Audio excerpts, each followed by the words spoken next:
Tout d'abord, bonsoir à toutes et à tous. Je me présente Jamel Boudrissa. J'anime ici une forme de yoga dans cette salle de pratique et Marion. Et dans leur cadre, on a parlé d'une conférence sur le zen il y a environ 1 an.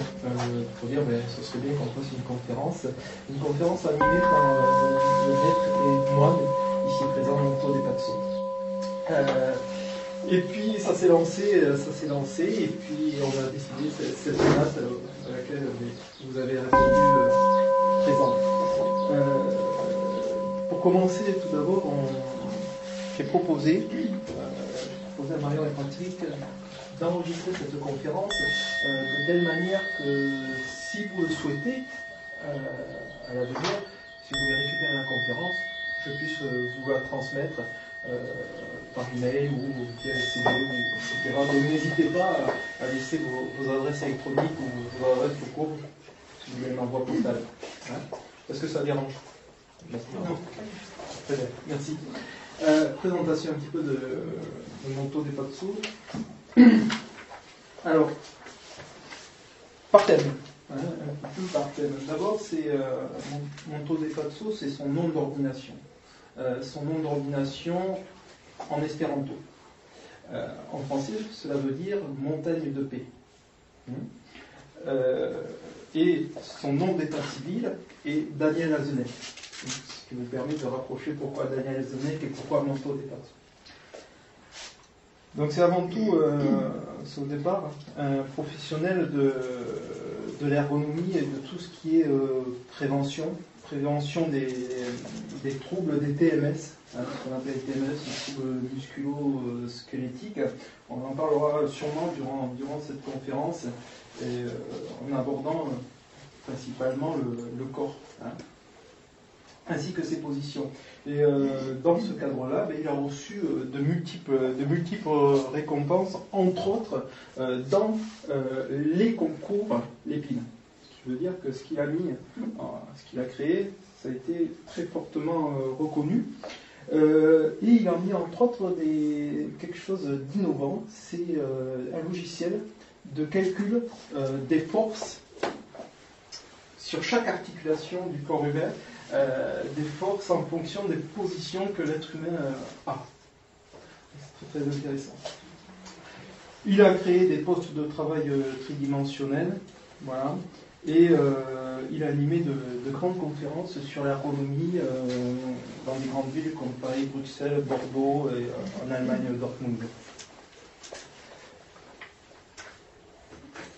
Vous l'avez peut-être vu en arrivant chez Marion et Patrick, à l'entrée, là, il y a des livres. Des livres. Monto Depatso, il est auteur de plusieurs livres dans plusieurs domaines, dans le domaine du yoga, dans le domaine des arts martiaux, dans le domaine du zen. Il a organisé différents colloques. Alors là, je vais vous donner tous les thèmes de ces colloques parce que c'est intéressant de voir un petit peu sur quoi ça tourne. Sur le thème de faire évoluer la conscience, humanité, arts martiaux et société. Sachez que tous ces colloques, on a fait des petits livrets, des livrets que vous pouvez, sur demande, qu'on peut vous transmettre. Donc, humanité, arts martiaux et société, conscience et actes, un présent pour les Occidentaux, sur le thème violence et société, et dernièrement à Paris sur la santé et les disciplines d'Orient et d'Occident. Il est l'auteur de films comme La Perle Invisible et Un autre esprit en action pour le XXIe siècle. Cela fait donc plus de 50 ans qu'il étudie l'être humain au travers de différentes disciplines que sont le judo, la lutte gréco-romaine, tout ce qui est différentes formes de karaté. Il a entre autres développé ensuite toute son étude dans les arts martiaux, dans l'aïkido, où il a suivi un maître qui se nomme Kobayashi, Hirokazu Kobayashi, pendant plus de 10 ans. au Japon et en Europe. Il a suivi ensuite le Hatha Yoga, ainsi que la médecine chinoise, et au final, le zen dans sa forme Soto. Moment clé, 1991. 1991, il reçoit la transmission du zen Soto et l'autorisation d'enseigner l'aïkido en Europe. Donc 1991, une année clé pour lui, où il est lâché par ses maîtres pour enseigner le zen et pour enseigner l'aïkido. En 1993, 2 ans plus tard, il fonde le Zen Vekijo, il fonde le Veki Yoga et il fonde l'Aidoi. Et il y a peu de temps, donc en 2010, il y a environ 4 ans, il fonde le Fonds Être Occident-Orient. Le Fonds Être Occident-Orient qui a pour but de permettre d'enseigner ces disciplines dans un lieu qui serait le plus adapté possible à toutes celles et ceux qui voudraient suivre cet enseignement. Voilà. Je laisse la parole à Anthony Passo. Merci. Merci à vous. Merci de cet accueil. On s'est déjà eu une fois pour la visite des locaux. Ça a bien évolué. C'est de plus en plus sympathique. C'est vraiment bien. Bravo. Voilà. Alors, on a proposé une discussion dans le cadre de toute cette belle dynamique qui se passe dans ces lieux sur le sujet qui serait autour du corps, des consciences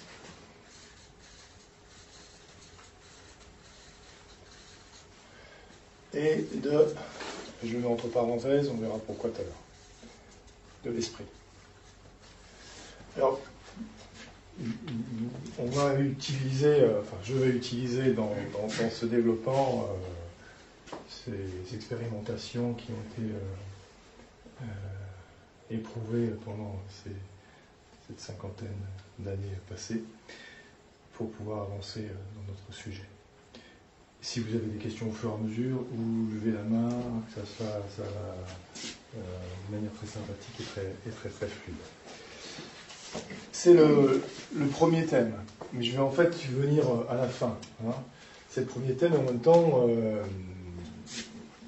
le corps, sans corps, nous n'existons pas, c'est vraiment notre identité principale.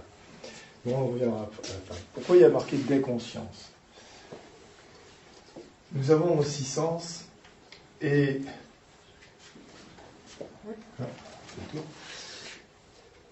Et chacun de nos sens a une conscience.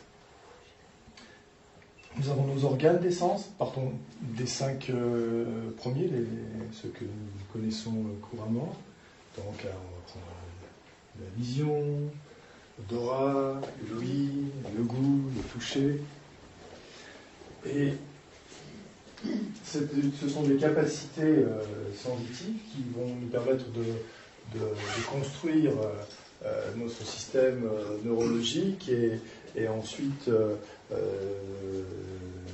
cette dimension d'esprit, etc.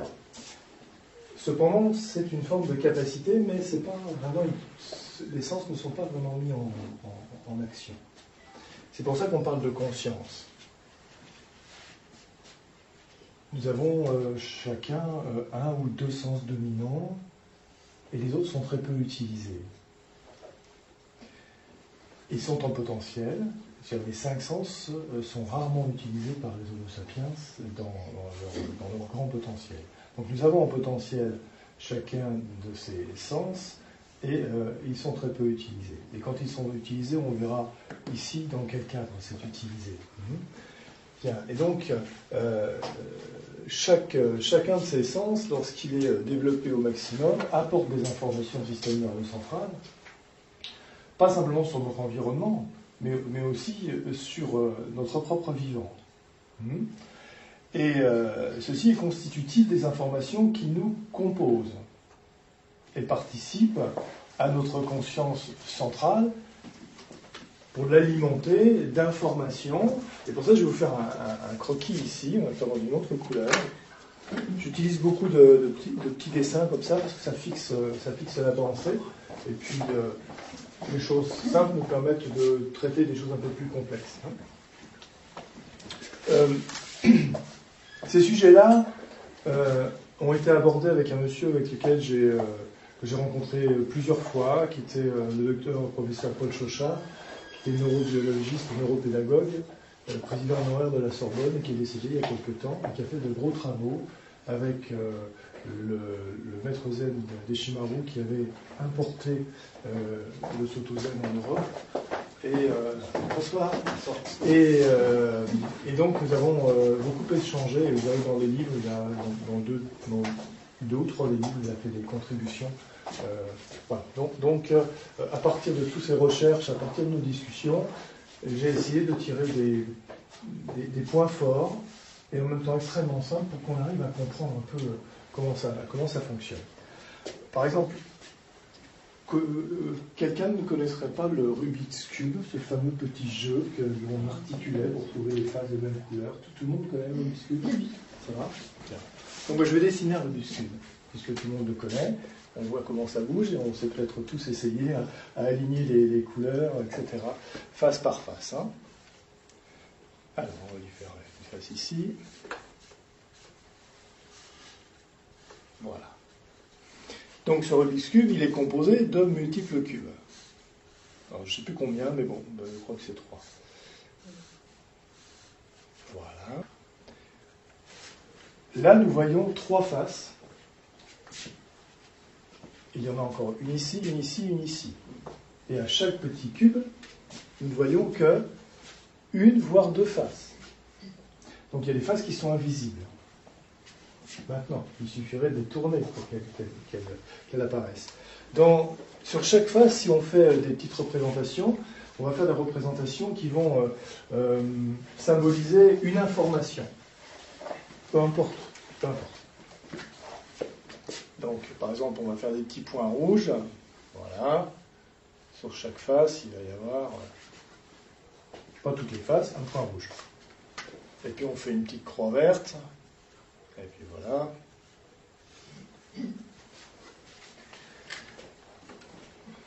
Et on va faire quelques ronds bleus qui se baladent par ici ou par là. Et bien sûr, il y a des combinaisons entre ces petits dessins. Donc ça, ce sont les informations. Nos organes sensitifs captent, perçoivent, ressentent, envoient des informations qui se stockent dans notre Rubik's Cube. Cet ensemble de Rubik's Cube, en fait, elle forme notre mémoire. Alors, elle est soit consciente, soit non consciente. Par exemple, quand vous regardez par ici, votre vision périphérique perçoit des couleurs et des formes autour de vous, des luminosités, etc. Et nous n'en avons pas forcément conscience, mais ceci entre dans le domaine informationnel. Et c'est représenté par cette petite dessin. Ça va? Et c'est pareil pour les autres sens. Donc on a un tas d'informations qui sont liées à des moments, à des émotions, qui sont liées à des relations, à tout un contexte comme ça, qui forme notre grille de référence. J'appelle ça notre culture personnelle. Donc la somme des informations nous donne cette notion de culture personnelle. Alors, dans ces petites informations-là, certainement, faisant partie d'un pays ou d'une région commune, on va avoir des informations qui vont se ressembler. C'est pour ça qu'on va pouvoir échanger, par exemple, et parler d'un sujet. Voilà, ce village, eh bien, on va avoir quelques informations qui vont être communes. Mais la combinaison de l'ensemble fait que cette combinaison, elle est propre à chacun, et que chacun a vraiment son domaine personnel, et chacun est complètement unique. Ça va? Bien. Ce sont nos 5 consciences de base qui bâtissent ça. Tout à l'heure, je vous ai dit qu'il y en avait 5. 6. 6. La 6e, c'est celle qu'on développe à partir du corps. C'est tout ce qui est schéma corporel, proprioception, travail sur tout le processus respiratoire, toute cette notion à partir de la force de gravité. Ceci forme ce qu'on appelle la bioconscience, c'est la conscience de sa propre biologie. Voilà. Donc, celle-ci est une 6e conscience qui aussi va créer ces informations. Précédemment, je vous ai parlé du fait qu'il y a des informations qui sont conscientes, inconscientes, et on peut rajouter à ça que nous recevons des informations de nos parents. Nous avons telle forme de visage, de main, etc., etc. Ce sont des informations qui sont avant la création. Donc ça va être notre héritage informationnel. On va le mettre ici. Voilà. Et cet héritage-là, il est aussi dans les cubes. Voilà. Ça veut dire que quand on est dans le ventre de sa maman, oui. On a le cerveau qui se crée. Ça veut dire que le cerveau est vierge. Ça veut dire qu'il porte... On a les gènes des deux parents. Alors on a les gènes des deux parents, c'est-à-dire on a les informations des deux qui vont nous donner déjà notre forme au niveau de la conception.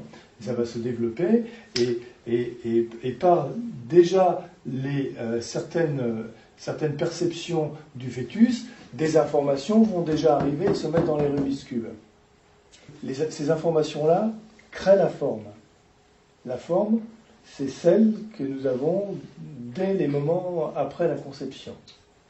Ça vient de ces informations-là, toute cette dynamique-là. On appelle une des parties du karma en Orient contient ceci. Ces informations-là créent la forme. Elles restent en potentiel tout le temps, révélées ou non exprimées, incarnées ou non incarnées, dans cet ensemble-là, qui est l'ensemble du Rubik's Cube. Je mets tout à l'intérieur, mais je suis parti d'essence pour pouvoir faire quelque chose où on peut percevoir rapidement ici, et ensuite je remonte ici au niveau de l'héritage pour rajouter ces informations-là. Tout ceci est un ensemble. On ne le sépare pas. Que ça soit, quand je parle du corps, je parle aussi bien du système nerveux central, périphérique, que du système musculaire, osseux, articulaire, physiologique au niveau des organes, etc. Il n'y a aucune séparation. Et ça, cette notion-là, c'est l'être. Voilà. On va lui faire un petit cercle là. Voilà. Et là-dedans, c'est l'incarnation de toutes ces informations. Celles-ci et celles qui sont captées dès la conception, jusqu'à ce moment-là, maintenant. Alors, c'est-à-dire que dans ces informations-là, donc je vous fais l'ensemble, il y en a que l'on exprime aisément, il y en a qui s'expriment, et parfois on se demande d'où ça vient. C'est-à-dire que nous avons parfois des comportements après coup ou dans l'instant, où on se voit se comporter comme ceci, avoir telle ou telle attitude, ou avoir telle ou telle réaction émotionnelle, telle ou telle parole, et on se surprend soi-même de ce qui vient de sortir. Cette information qui vient de s'incarner, de se révéler, ça serait celle qu'on ne verrait pas ici, après les avoir dessinées consciemment. C'est-à-dire que si je tourne mes Rubik's Cube, on va avoir des infos sur les autres faces qu'on n'a pas encore vues, et qui, au gré d'une situation nouvelle, vont s'exprimer, et vont faire qu'on aura telle parole, telle pensée, qui peut devenir une parole, qui peut devenir un acte, ou qui peut devenir simplement une attitude ou un comportement. Donc il y a tout des faces cachées dont on n'a pas conscience, qu'on n'a pas encore vraiment vécu. Et ensuite, je vous ai parlé ensuite de la conscience centrale. Je vous ai dit 3 mots dessus. Donc on a 6 consciences qu'on peut appeler sensitives, qui ont permis de construire tout l'être, son système nerveux, etc., son module de référence et sa culture personnelle. On a ensuite ce qu'on appelle la conscience. C'est un mot qui est très vaste, ça. On va essayer de le disséquer un petit peu. Avoir conscience des choses, c'est prendre que ces choses arrivent à l'esprit et sont, pour nous, apparaissent claires. Ne pas avoir conscience des choses arrivent, des éléments arrivent, et on est complètement dans le brouillard, on ne les voit pas. Dans ce phénomène, dans cette dynamique de conscience, il se produit une autre chose que j'appelle des filtres. Ces filtres apparaissent comme des protections issues des différentes mémoires que nous avons là, ces protections pour maintenir l'être dans un équilibre de vie. Par exemple, si, de manière consciente ou inconsciente, il y a eu des événements qui ont été vécus d'une manière traumatisante, le système nerveux central va mettre en place ces fameux filtres.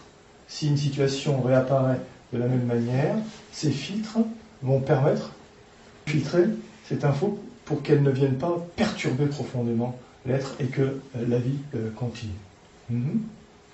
Et que du coup, on augmente notre attention, et cette attention des moments de vie peuvent nous faire percevoir effectivement que telle ou telle perception par la conscience de nos sens vient perturber notre être. On se retrouve en état de stress, soit intellectuellement, soit émotionnellement, soit physiquement. Voyez-vous ? Et à partir de ce moment-là, on peut prendre conscience des filtres. Vous voyez la progression ?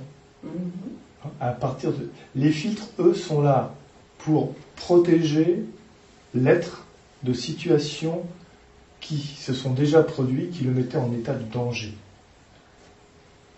Et qu'à chaque fois que, par exemple, il y a des lunettes qui sont noires, et un jour dans votre existence, vous avez consciemment ou inconsciemment vécu une situation qui a été traumatisante, ou même dans l'héritage informationnel, et la personne avait des lunettes noires. Et à un moment donné, il y a perception des lunettes noires, et du coup, il y a une montée d'émotions, etc. Et ça sera le processus des filtres pour vous protéger qui viendra se mettre en travers. Je parle de ça parce que je pense que vous avez des lunettes rouges, et voilà, j'aurais pu prendre, je sais pas, des chaussures ou peu importe, mais ça peut être pas simplement par la vision, ça peut être un bruit. Des gens qui auraient entendu, je sais pas, des avions de combat à un certain moment, dans un certain pays, et un bruit analogue vont réveiller une peur, et il y aura tout un ensemble de systèmes qui va se mettre en place pour éviter effectivement qu'il y ait un choc émotionnel. Ce sont des filtres. Voyez-vous, hein ? Donc, en même temps, ces filtres-là, ils nous protègent, mais ils nous empêchent d'être en relation avec notre environnement totalement. Prenons maintenant ici, on va revenir, on va faire le tour comme ça. Là, c'est la même chose, quand on regarde le dictionnaire, le mot esprit est utilisé de différentes manières. Je vous propose de prendre simplement la partie qui s'occupe de notre savoir et d'autres manières de traiter ce savoir dans le quotidien, de comment utiliser les informations acquises par le savoir et l'intelligence. Tout le domaine du savoir, du fait de traiter ces informations du savoir et donc du processus de l'intelligence. C'est le rôle de l'esprit dans ma démonstration. Et donc, cette conscience qui commence à voir les filtres peut, de concert, travailler avec l'esprit pour pouvoir chercher des solutions afin de trouver réponse à ces situations qui parfois se répètent dans l'existence, pour pouvoir se renforcer à trouver les solutions. Ça veut dire soit éradiquer le problème, ou trouver une capacité de force supplémentaire pour pouvoir que le problème n'en soit plus un. Voilà. Donc c'est de concert entre je prends conscience de ça, je prends conscience d'informations qui viennent effectivement perturber ma santé, mes émotions, empêcher d'utiliser mes compétences, qu'elles soient professionnelles, mes capacités intellectuelles, mes capacités affectives, etc., pour pouvoir continuer à évoluer et d'être le mieux possible dans mon être, dans mon existence. Hein. Donc c'est de concert, à partir de là, que l'esprit va pouvoir chercher des solutions. Et on va pouvoir chercher des solutions qui sont du domaine du savoir et de l'esprit, mais c'est souvent insuffisant. Dans le zen, on dit on n'éteint pas le feu avec le feu. C'est-à-dire le problème de l'information, comme ça, si on essaye de le résoudre exclusivement par l'esprit, on va se trouver dans des situations où, si vous êtes un petit peu fatigué, par exemple, eh bien, vous n'aurez pas votre capacité optimum pour pouvoir traiter et mettre en œuvre les solutions que vous avez trouvées par la réflexion. C'est là qu'intervient ce corps en tant que chair, hein, et la notion de bioconscience. Donc on va continuer dans ce sens-là. Est-ce que ça va pour l'instant? S'il y a un élément que vous voulez redévelopper, on reprend. Hein. Cette bioconscience. Donc je vais appeler le sixième sens. Enfin, dans les années 95, quand je réfléchissais sur la problématique, m'est venue effectivement cette équivalence comme ça. Et puis quelques mois après, j'ai eu un Science et Vie dans les mains et j'utilisais les mêmes termes. Et je dis bon, ça va, j'ai lu avec attention, c'était assez intéressant leur développement. Il me paraissait un petit peu incomplet, mais ça allait vraiment dans ce sens-là. Hein. Et ça expliquait pas mal de choses que je vais essayer de vous dessiner ici. Et ça, c'est le professeur Paul Chauchard qui m'a montré ce petit dessin et qui ensuite m'a été expliqué en détail. Si je prends par exemple la boîte crânienne et puis le cerveau, et on va le diviser en deux parties, hein, vous connaissez ça certainement, donc c'est comme si on regarde un être humain de face, hein. Vous avez cette partie gauche qui est réservée au fonctionnement de tout ce qui est intellectuel, tout le rationnel, tout ce qui est discursif, etc., analytique, la parole. Voilà, on va s'arrêter là. C'est un hémisphère qui est énormément utilisé dans notre société. Énormément utilisé en Occident. L'hémisphère, la partie droite, elle, c'est le spatial. C'est plutôt sur le sensitif. C'est plutôt sur la partie chair, corps, au sens de la chair, on va remarquer. La chair est la partie de... Voilà. Et donc, quand ils ont fait leur approche scientifique avec les électrodes, etc., ils se sont aperçus que cet hémisphère gauche, la partie gauche, était en termes de fonctionnement, pas en termes de volume, en termes de fonctionnement, extrêmement développé dans nos sociétés occidentales. Alors, ils ont continué d'analyser, et la conclusion du professeur Paul Chauchard était de dire que finalement, lorsque le cerveau présente un fonctionnement tel que celui-ci, l'être humain est dans un processus de déséquilibre. Il est déséquilibré. C'est-à-dire que la représentation de lui-même, de cet être humain, c'est une représentation basée sur des informations, du savoir. Et ici, on va trouver cette notion exclusive qu'on appelle ego, qui est cette information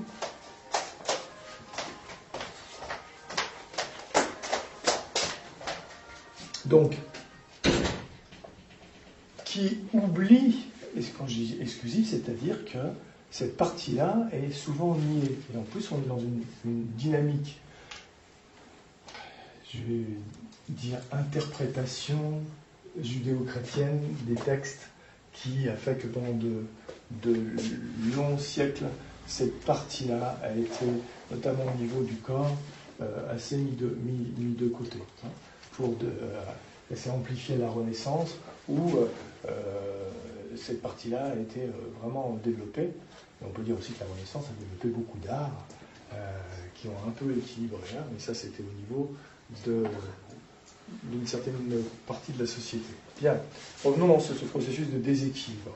Et ils ont constaté que si, là c'était à partir des techniques dites improprement, à mon avis, de méditation, c'est-à-dire des techniques où on va être extrêmement attentif à toutes ces sensations corporelles, attentif au guidage du souffle, au positionnement dans l'espace de notre être. Et les mesures, notamment avec les moines zen, les mesures ont montré que pendant ce travail, cette étude, eh bien, cette partie droite était dominante en fonctionnement. Maintenant, là je vous parle de ça, c'était dans les années 80. Et maintenant, vous ouvrez très souvent des publications qui sont de plus en plus vulgarisées dans le sens commune, où vous avez tous les bienfaits de la méditation. Et puis on vous explique qu'est-ce qui se passe, etc., etc. Et pas simplement au niveau du système nerveux central, mais aussi au niveau organique. Hein, et après, on part sur la psychosomatique. Alors, il y a plein de revues sur le sujet. Bon, mais là, à l'époque, effectivement, c'était mettre en lumière par des mesures objectives ce qui se passait au niveau neurologique. Et de déterminer qu'effectivement, ces techniques-là peuvent être neuropédagogiques. On arrivait à développer l'attention à partir du corps et de son fonctionnement et de sa gestion, la gouvernance, on va dire. Plus on supprimait ça, et plus les hémisphères devenaient, en termes de fonctionnement, équilibrés. Ça ne signifie pas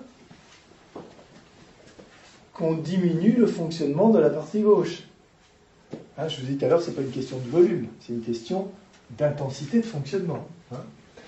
Et même, donc, ils ont trouvé qu'au contraire, par exemple, entre les hémisphères, on a une partie qui les relie, mais qui ne communiquerait que pendant la nuit, ou principalement pendant la nuit, entre les deux hémisphères.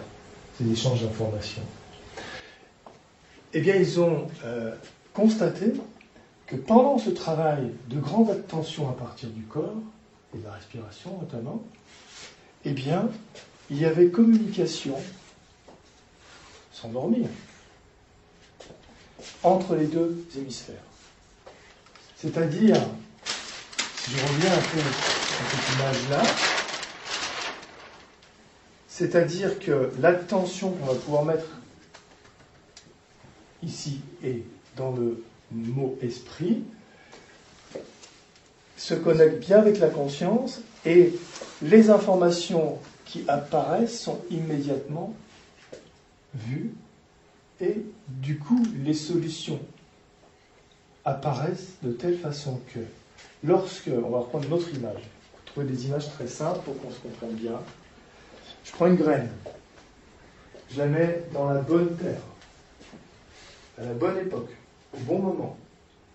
Et je fais attention de mettre la quantité d'eau qu'il faut, enfin bon, comme un vrai agriculteur. Et on va voir quelques jours après que cette graine va donner un germe et puis la plante apparaît. Bien. C'est la même chose pour nos informations dans Robuscule. Toutes ces informations, celles qui sont visibles ou celles qui ne sont pas visibles, dont on a conscience ou dont on n'a pas conscience, sont des graines.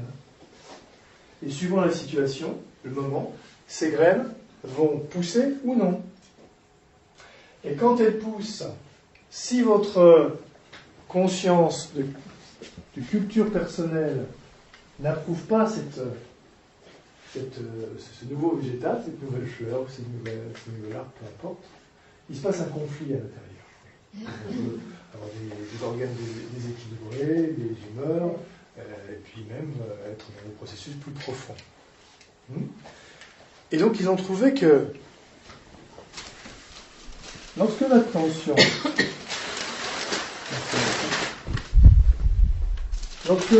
est à l'œuvre, par ce type de technique, eh bien, le germe commence à sortir de la terre, il est vu par l'attention. L'attention est dans des ressources de concentration importantes, le souffle est là, l'esprit est vraiment très tranquille, extrêmement attentif et vigilant. Eh bien, à ce moment-là, le germe ne s'incarne pas, il meurt.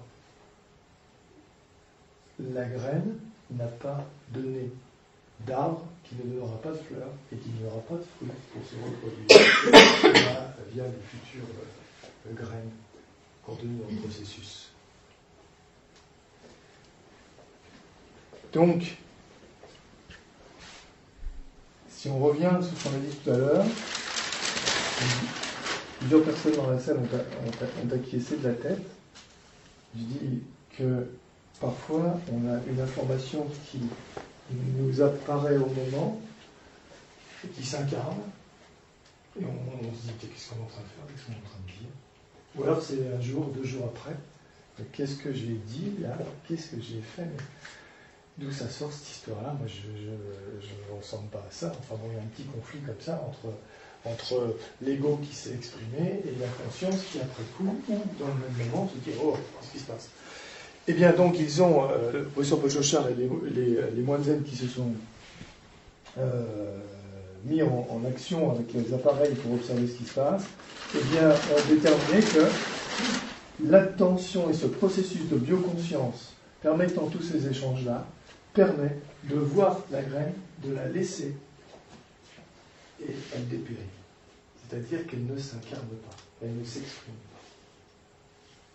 Si elle ne s'exprime pas, elle n'engendre pas de conséquences telles que notre exemple précédent. C'est un des enseignements du Bouddha sur le chemin de la cessation des souffrances. Donc, 2500 ans après, de manière objective, on a pu mesurer le travail de neuropédagogie que représentent les quelques minutes qui sont prises chaque jour pour pouvoir être son propre neuropédagogue, pratiquement, et d'arriver à rééquilibrer nos cerveaux pour pouvoir utiliser au maximum nos compétences, nos capacités. Une question. Est-il possible de traiter l'information sans dormir? Est-il possible de traiter l'information? Pourquoi vous parlez du sommeil? Parce que vous avez dit que c'était quand on dormait que la connexion se faisait entre les deux hémisphères. Ah ben non, parce que pour traiter après, il faut qu'on soit bien d'accord sur les mots pour qu'on échange, sinon on va partir dans deux directions. Si vous traitiez l'information, c'est qu'il y a une conscience et un esprit qui va s'occuper de cette information, qui va, par votre intelligence, la mettre en rapport avec toute une dynamique pour trouver des solutions. On aura traité la solution. Mais pour ça, il faut être éveillé. D'accord? Bien. Donc, pendant le sommeil, le traitement de l'information en termes de solution ne peut pas être mis en place. Mais, pendant le sommeil, se déroule cet échange qui permet... il y a un monsieur qui fait des émissions extrêmement intéressantes sur France Inter, qui s'appelle Claude Amezienne. C'est le samedi, je crois. Samedi de 11h à midi. Voilà, samedi de 11h à midi. Et j'aime bien écouter cette émission. Et vous pouvez retrouver ces émissions-là sur le site internet. Et il a fait une émission un jour, et je l'ai écouté il n'y a pas très longtemps, je pense qu'il y a 5-6 mois. Donc vous voyez à peu près la période. Et je vous invite à écouter ça. Parce qu'il expliquait avec des scientifiques ce qui se passe pendant le sommeil du traitement de l'information. où effectivement le système nerveux central équilibre les choses, est capable de changer le contexte de la perception de l'information pour éviter le traumatisme. Et quand vous êtes éveillé, quand cette information arrive, elle a été transformée par rapport à l'information initiale. Ce qui fait que le traumatisme n'arrive pas ou ça se passe autrement. Voilà. Mais là, ça dépasse mes compétences. Mais ça se passe mieux sur le principe, dans la mieux, des choses. Mieux comment Mieux traité, c'est-à-dire mieux interprété. Alors on ne peut pas dire mieux. On ne peut pas dire mieux parce que, par exemple, après ce processus-là, vous allez évoquer une situation antérieure, et bien il s'avère que cette situation antérieure, vous pensez que lorsque vous l'évoquez, c'est vraiment ce qui s'est passé. Et non. Et non. Et finalement, c'est comme si le cerveau avait refait un montage dans votre esprit, et vous vous dites, mais voilà, ça s'est passé comme ça. Et non, ça ne s'est pas passé comme ça. Le cerveau a transformé la situation. Et vous croyez que les infos qui vous arrivent à l'attention, là, avec les petits points qu'on voit là, les petites formes, c'était bien ce qui s'est passé. Eh bien, il s'avère que non. On ne peut pas parler de traitement de l'information. Et donc, nous devons extrêmement être attentifs sur ce processus d'information qui représente nos mémoires, conscientes ou inconscientes. Ça relativise énormément ce dont on a conscience concernant nos informations. C'est extrêmement intéressant. Parce que vous imaginez que dans la vie quotidienne, on affirme des choses parfois, hein, parfois même il y a des conflits sur mais c'est comme ça que ça s'est passé, c'est comme ça, si j'ai raison, j'ai tort. On fonctionne de manière binaire, or chacun a son monde, et ce monde il est même transformé dans le sommeil. J'imagine la relativité des choses. Et avant ça, si par exemple je me mets sur une chaise avec vous, là, et je regarde par là, on va voir le mur, on va voir des choses, mais finalement monsieur qui est ici, lui, il a un angle comme ça, et monsieur qui est là-bas a un autre angle. Vous allez avoir des choses qu'on va appeler du même nom, mais finalement, dans notre représentation, vos deux représentations ne sont pas vraiment les mêmes. Vous allez chacun imaginer que par exemple, vous voyez ce coussin, vous, monsieur, vous voyez cette face-là, vous, monsieur, vous voyez l'autre face. Monsieur peut deviner que l'autre face est comme ça, mais finalement, il n'en sait rien, et réciproquement. Et c'est comme ça pour toutes les choses. Donc c'est ce que j'appelle, dans la bioconscience, je l'intègre aussi, c'est la notion de relativité. Toutes les informations que nous avons sont relatives à tous nos filtres et du positionnement de l'instant. Donc finalement, quand on parle avec d'autres Homo sapiens, si on a bien ça en tête, on ne peut plus soutenir qu'on a raison et que l'autre a tort. Et en même temps, ça ouvre des portes extraordinaires en disant que finalement, si on était dans la même salle tous ensemble et on a vu la même chose, si on se met à échanger ces informations en disant « Ah oui, vous, toi, tu as vu, et qu'est-ce que tu as vu de ce côté-là » Et là, du coup, on va arriver à créer un puzzle qui va être plus conforme, mais pas exactement la même, la chose, aux choses qu'on a vues. Et en plus, si je me mets entre vous deux par ici, et moi qui suis myope, alors, quelles sont les capacités de l'organe des sens qui va percevoir les situations? Quelqu'un qui entend plus ou moins bien, certaines notes, certaines fréquences ou autres, etc. pour tous les sens. On est en pleine relativité. Madame, pardon, j'ai voulu finir ma phrase. Oui, vous étiez parti pour dire quelque chose? Oui, parce qu'on dit toujours la nuit porte conseil. Eh bien, la nuit porte conseil. La nuit, les choses effectivement passent d'un hémisphère à l'autre. Mais on trouve des solutions. Et on trouve aussi des solutions au réveil. Et en même temps, voyez-vous, les certitudes, elles sont là sacrément secouées, quoi, avec cette connaissance de tout ça. Et par une étude tranquille et sérieuse d'outils comme la position qu'on appelle la position du Bouddha, tout ceci apparaît. Tous ces principes-là ils apparaissent par la tension. Hein? Je vous tourne une parenthèse pour vous dire que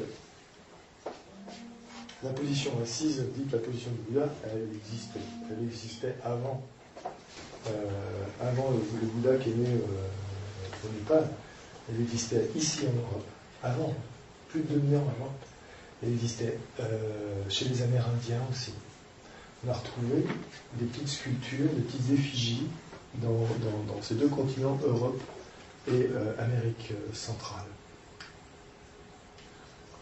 Donc c'est pas exclusif à l'Asie.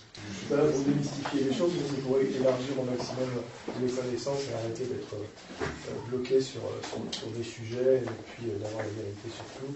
Non, on voit bien que cette relativité des choses, elle est vraiment très très importante. Ceci, ça m'amène simplement pour dire que si entre les êtres humains, on avait connaissance de ces processus, et plus que connaissance, expérimentation de ces processus-là, et qu'ensuite, dans la vie quotidienne, on les incarnait, on les faisait vivre, vous imaginez que les relations entre les êtres humains changeraient bigrement. Nombre de fois que des gens disent « je ne suis pas d'accord avec toi, tu as tort, c'est moi qui ai raison ». À partir de quoi? Ça ne tient pas la route, finalement.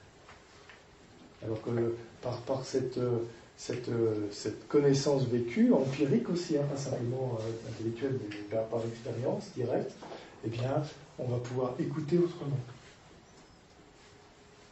C'est même plus un problème de tolérer, il n'y a plus de tolérance, c'est au-delà de la tolérance ou en deçà, je ne sais pas.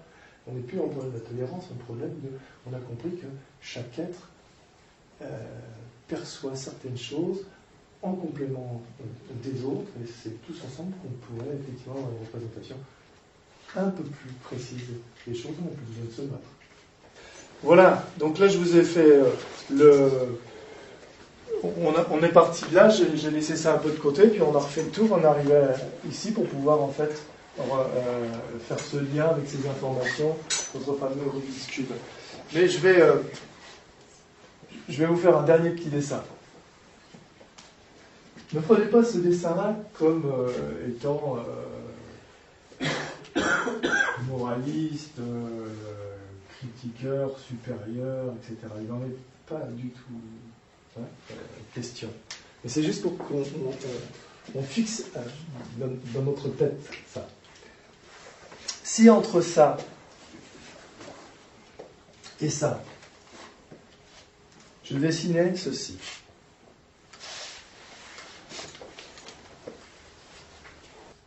Bon, le pouce, il est quelque part par là. Tiens, je vais faire comme ça.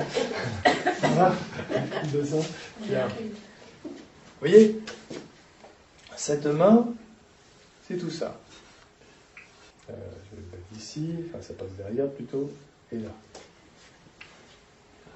S'il n'y a pas de conscience, vous voyez ce que ça représente? Pinocchio. C'est le conte de Pinocchio. Sans conscience, ce sont ces informations-là qui nous font bouger. Et nous avons l'illusion que ces informations sont vraiment nous. Et quand la conscience commence ou l'âme, frapper à la porte, eh bien, c'est le moment où on commence à voir les fils. Et des fils, on remonte. Tiens, qu'est-ce qui fait bouger? On arrive aux informations. On reprend à partir du corps, c'est le processus que je vous ai expliqué tout à l'heure.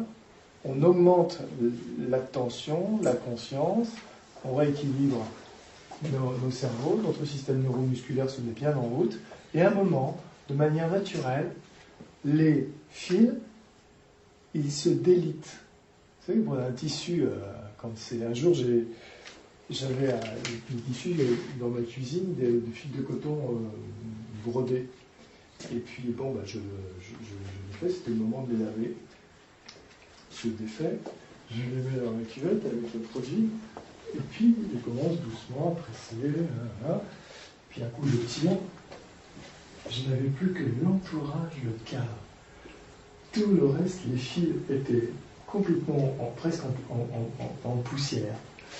C'est cette image-là. C'est-à-dire qu'il n'y a pas eu d'effort. Personne n'a coupé les fils en micro-morceaux. C'est qu'ils se sont délités. Là, c'est la même chose. Et qu'est-ce qui permet de déliter? C'est l'attention à partir de la bioconscience qui permet naturellement de déliter ça.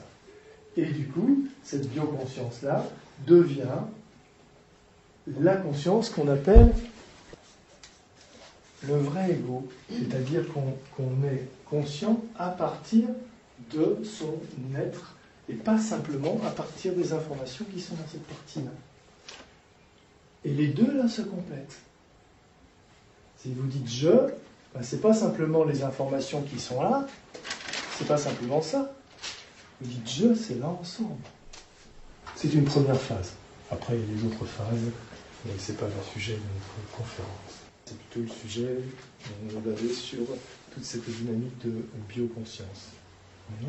Voilà, alors, j'ai terminé le préalable de notre soirée. Si je peux répondre aux questions, je peux, sinon je dis je ne suis pas compétent. J'aimerais, s'il vous plaît, que vous précisiez ce qu'est l'attention. L'attention. Attention. L'attention, c'est l'intensité de l'esprit à être au maximum connecté avec tous ses sens d'instant en instant. Est-ce que ça nous parle, ça? Et cette attention déclenche, par entraînement, le processus de vigilance dans le cerveau. C'est-à-dire, à force d'être attentif, dans le cadre que je viens de vous poser là maintenant, eh bien, se développe la vigilance. C'est-à-dire qu'après, on n'a plus besoin de faire cet effort de construire, de réveiller un peu ce processus qu'on a tous en capacité, qui dort souvent, parce qu'il a été entraîné, il a été musclé. Et quand je vous parle, c'est vraiment à partir des orteils, des oreilles, mon cœur qui bat, je sens le sang, c'est l'être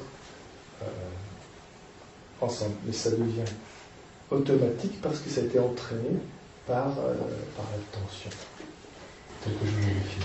Comment vous prononcez de cette manière-là? Attention. Moi, j'ai toujours entendu prononcer comme ça, mais...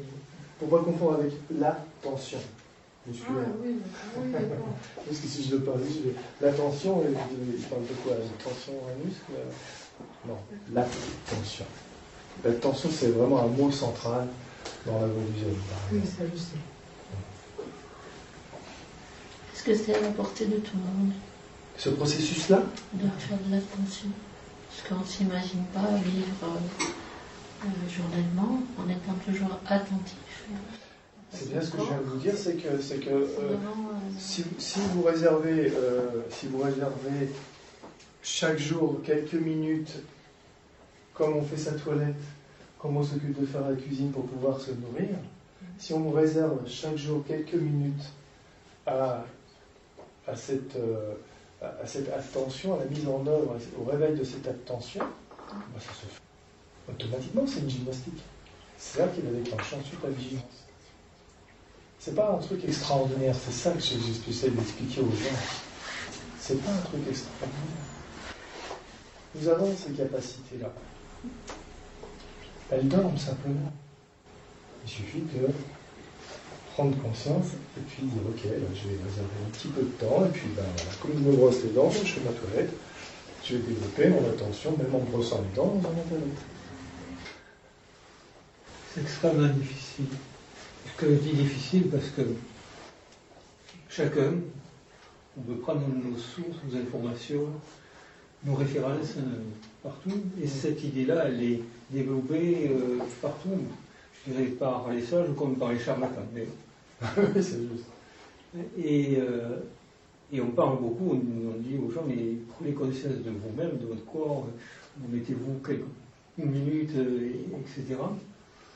Ça fait des années que j'entends ce message par différentes personnes. Et c'est vrai que j'ai remarqué que chaque fois que j'essaye de faire cet effort, ben c'est l'extérieur que je prends. C'est à l'intérieur, le moi, j'ai du mal à me connecter. L'ordinateur, je ne trouve pas le bouton.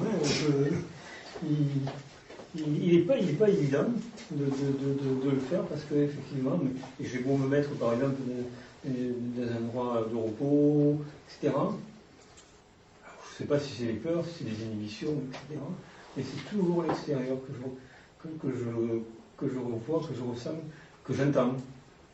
Je dis, ah, et comme vous parlez de vigilance, et alors la vigilance reprend, et donc, eh bien, j'ai du mal à me laisser aller, à me connecter à moi. Allez, je suis vigilant, qu'est-ce qui va arriver? Quel est le soldat qui va venir, ou le dragon, ou je m'appelle ce que vous voulez, ou mon épouse qui va venir, qui va rentrer dans la pièce, et puis vous embrassez. voilà, et tout va se basculer. Regardez, vous vous asseyez sur une chaise, posez vos pieds sur le sol, appuyez devant le pied et asseyez-vous, posez vos fesses en sensation. Posez vos pieds, voilà, et vous avez quelque chose à faire. Je ne sais quoi, peu importe. Vous prenez un livre, vous le prenez en accompagnant vos gestes. Vous sentez que la main va venir là, l'autre va recevoir. Voilà. J'ouvre mon livre. Bon, voilà. Je touche les pages, je tourne la page. J'ai terminé, je repose mon livre et je vais au bout de mon geste. Vous avez déjà travaillé. Vous voyez, le processus que je vous ai expliqué, il est dans n'importe quel instant. Alors c'est autre chose après de cheminer pour aller encore plus loin, etc.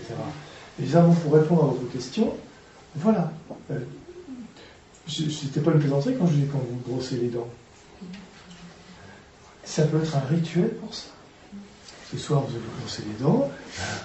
Peu importe la j'en sais rien, mais si vous êtes devant votre, imaginons, vous êtes devant votre lavabo, eh bien, vous avez votre brosse à dents se trouve par exemple à main gauche, ici. Au lieu de faire comme ça, avancez le pied gauche, avancez la main, touchez la brosse à dents. Vous l'enlevez, de l'autre côté, et il y a le dentifrice. Posez votre brosse à dents avec conscience jusqu'à la fin. Pas poser la brosse à dents et aller chercher le dentifrice. Parce que parfois la brosse à dents tombe par terre. Vous pouvez faire pareil avec plein de choses. Hein. Tiens, voilà, la brosse à dents est là. Je vais ici, je prends le dentifrice. Allez, je tourne, ok, je pose le bouchon, je reprends, je mets, etc. Vous voyez? Et même si ça dure qu'un tiers de tout le processus pour vous brosser les dents et en finir, pendant ce tiers-là, vous avez fait exactement ce que je vous explique. Et il s'est passé que votre système, votre attention, votre conscience et votre système neuromusculaire se sont mis ensemble pour développer cette bioconscience. Et c'est pour tout. Si vous êtes bricoleur, vous regardez toutes les situations que vous vivez, vous pouvez faire comme ça. C'est-à-dire que quand vous avez conscience de ce processus-là, le pire est de se prendre au sérieux. Mais là, vous pouvez dire, tiens, quand j'étais gamin, je ne m'en rappelle peut-être plus, mais quand j'étais gamin, ou quand j'ai vu mes enfants ou ceux des autres, quand ils sont bébés, ils jouent avec leurs pieds, ils jouent avec leurs doigts, etc. Et finalement, on a l'impression qu'ils jouent, quoi. Ils ont des grands yeux comme ça, ils regardent, voilà, ils explorent le monde. Et quand on en est à ce stade de prise de conscience, rappelez-vous de ça, et allez vous brosser les dents comme si vous étiez un petit enfant. Ça ne sera pas plus compliqué que ça, et vous serez dans ce processus-là. Voilà, ça peut s'appliquer pour tellement de choses. Pour tout, finalement, pour tout. Pour tout. Même le fait de s'endormir, de se réveiller. Toute la journée, il y a matière. Et après, au fur et à mesure, vous marcherez en conscience, vous respirerez en conscience, vous direz bonjour en conscience. Voilà. Tranquillement. C'est seulement du potentiel que nous avons, qu'on ne nous a jamais appris à l'utiliser. Après, ça aussi, c'est donc la base aussi de la vodou-zen. Mais après, il y a autre chose, évidemment. Hein. Je vous parle simplement de ce processus-là. Ça répond à vos questions ? Oui, oui, oui. Eh ben, ici. Voilà, on le testera. Et... Oui, bien sûr. Tout doit passer par l'expérimentation, la vôtre, pas celle des autres. Ça vous évitera déjà de faire le tri entre les charlatans et puis ceux qui ne le sont pas. Voilà. Et peu importe, hein, mais parce que c'est votre affaire finalement. Expérimentez par vous-même tout le temps, c'est votre empirique. Et c'est ça qui donne les résultats. Pas simplement de croire, d'imaginer, de se représenter. On est dans le processus de l'hémisphère gauche. Alors que là, vous êtes dedans. C'est pour ça qu'on dit on n'éteint pas le feu avec le feu. Quand vous faites ça, vous rappellerez on n'éteint pas le feu avec le feu. Une autre question? Le bol tibétain peut aider. Je ne peux pas vous parler de ce que je ne connais pas. Donc ça, je ne connais pas. Mais ce que je peux dire, c'est que toute situation peut aider. Même si vous êtes en train de vider vos intestins, vider ces intestins, c'est une dynamique d'attention. Voilà, je prends ça parce que les images à ce propos sont jamais positives. Mais oui, bien sûr. Peu importe quoi. Peu importe quel instrument vous conduisez, vous êtes musicien, vous utilisez un bol, un verre de cristal, vous concentrez avec tout votre corps pour tourner autour de ça, et puis après, peu importe. Je ne dis pas ça pour casser des symboles, etc. Mais disons pour vous dire que c'est à la portée de nous tous, il n'y a rien d'extraordinaire. En sens, tout est en capacité dormante. On reste très... Encore une fois, l'expérience personnelle n'est qu'une expérience qui est personnelle en fonction de ça. C'est-à-dire, d'autres personnes auraient d'autres expériences. Vous voyez la multiplicité des êtres humains, c'est absolument fabuleux. C'est fabuleux. On ne peut pas tirer de généralité en disant, voilà, je ne peux pas dire par exemple, voilà, moi je vous dis, la voie du zen, c'est patati patata et tout le reste. Ils ont disait que non. Chacun a son potentiel. Quand chacun va arriver à voir clair sur cette différente chose, il va choisir les outils pour développer ça et puis évoluer, etc. Et faire son chemin. Et bien sûr, on vit tous en interdépendance. Les uns accompagnent les autres à un moment donné. Et puis à un moment, il n'y a plus besoin, donc l'autre va marcher tout seul comme Pinocchio. Vous voyez, et là, du coup, finalement, vous n'emprisonnez plus personne dans votre esprit, on n'emprisonne plus personne, tout le monde devient un autre différent qui va être en complémentarité avec nous. Et en espérant que ça soit la réciprocité. Est-ce qu'on peut considérer que le tube dont vous parlez... Excusez-moi, je suis curieux d'un autre quiz. Vous avez parlé donc de la génétique quelque part, c'est-à-dire qu'on est par rapport à l'information qu'on a de nos parents et puis de ce qu'il y a avant en fait, c'est-à-dire le vécu de notre race, on va dire, pas notre race mais de notre généalogie. Voilà, tout à fait. Et quelque chose que j'ai du mal à saisir, c'est que il me semble que dans la culture bouddhiste, on croit à la réincarnation. Donc.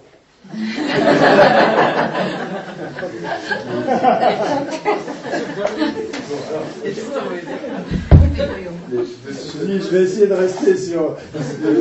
Ça a contraire un peu de cet arbre généalogique. Comment peut-on se réincarner ? Attendez, il y a deux choses. Je m'étais dit, je vais m'arrêter là. Mais voilà, je ne vais pas s'arrêter là.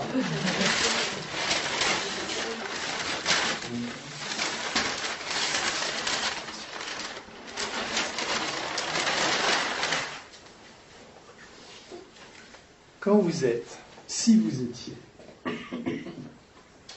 assis sur un coussin dans une très profonde concentration et que toutes les circonstances soient réunies, il se pourrait que vous puissiez dire qu'il n'y a pas de coussin, il n'y a personne sur le coussin.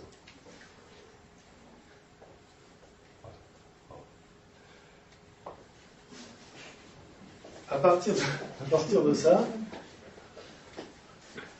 Qui pourrait se réincarner? Ou quoi pourrait se réincarner? Il n'y a personne sur le coussin, il n'y a pas de coussin.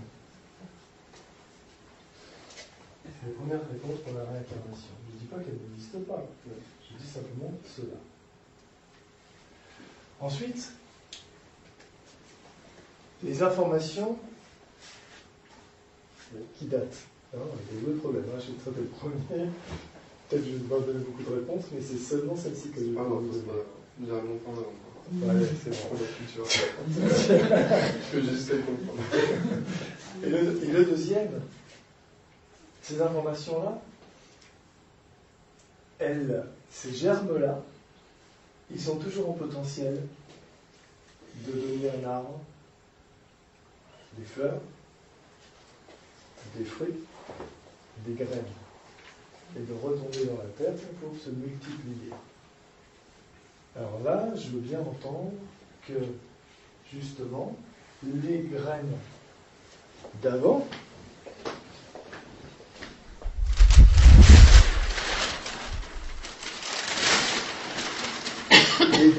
d'avant ont poussé, ont donné des fleurs qui ont été bien cultivées avec les abeilles et le vent, etc. Donc, en tout cas, ça donne des fruits, ça a donné des graines, et ça s'est multiplié. Puisque nous sommes un ensemble d'informations, on peut dire que ces graines-là se sont produites à un moment et se reproduisent à un autre moment. Vous voyez comment ça peut se produire, hein, cette notion de réincarnation, de transmigration des informations. Voilà. Donc vous avez deux bases de raisonnement. Hein. La principale étant qu'il n'y a pas de coussin, qu'il n'y a pas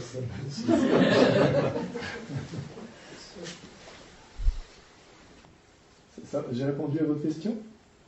D'accord. Je vois le chemin. Bon. Une autre question? Il y a des perceptions du corps, des perceptions internes, des perceptions externes. Qu'est-ce qui observe ces perceptions? On a la mécanique de base qui est... Alors, ça va encore mettre des mots sur des choses. Voilà. Le mot que je mettrais, c'est que, quelque part, si je faisais des strates, c'est que ce qui serait concentré comme ça, je l'appellerais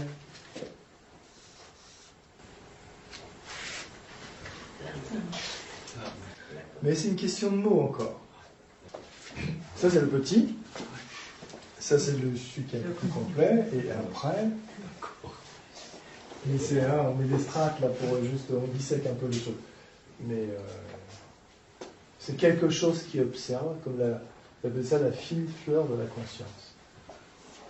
Parce que l'âme, elle se décompose, il y a l'âme de sensibilité, l'âme de conscience. En fin de compte, il y a des sentiments, à travers tout ça, il y a les pensées, les sentiments.